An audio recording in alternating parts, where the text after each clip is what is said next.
self-help gospel o yung pinipreach ng mga pare or pastor sa TikTok.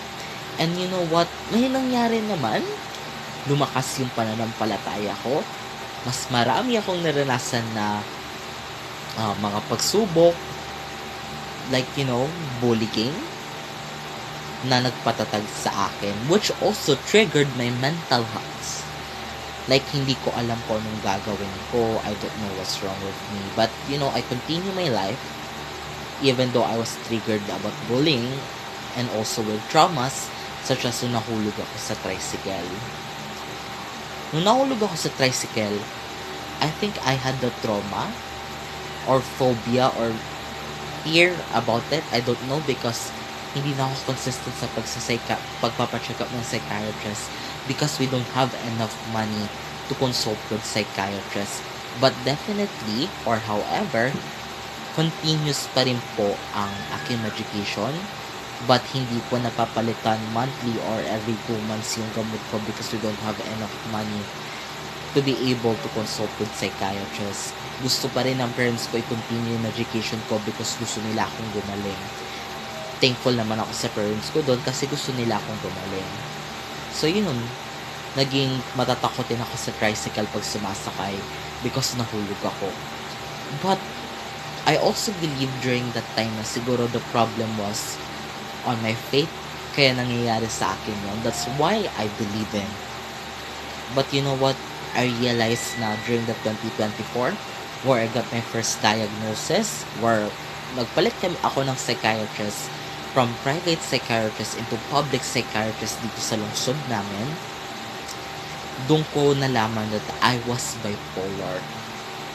And then, doon ako naintindihan ng sarili ko na, okay, this is the problem on me. Kaya pala ganito yung nararanasan ko because I'm bipolar. Kaya pala ako nalulungkot, kaya pala sobrang saya ko, kaya pala ganito yung emotions ko, kaya pala nagpapanik ako madalas, nanginginig, or nagtra-trembling ako, lumalamig yung paa ko, kamay ko, nag-aan yung heart ko. It's because that I am bipolar. And because of that, I accepted the fact that I am bipolar.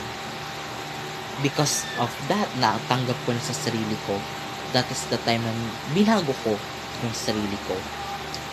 I functioned properly in my environment. I became so confident. Like, you know what? I speak so well. Naging sobrang daldal ko. I understand myself. Kaya I turn negative mindset into positive ones.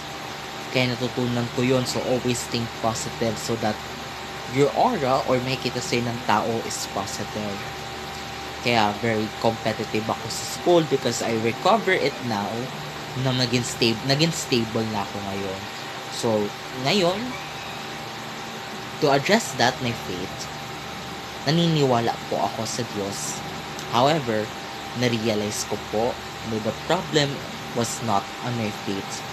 The problem is on my mind. That's why I already accepted it and enlightened na ako na the problem is on my mind and not on my faith.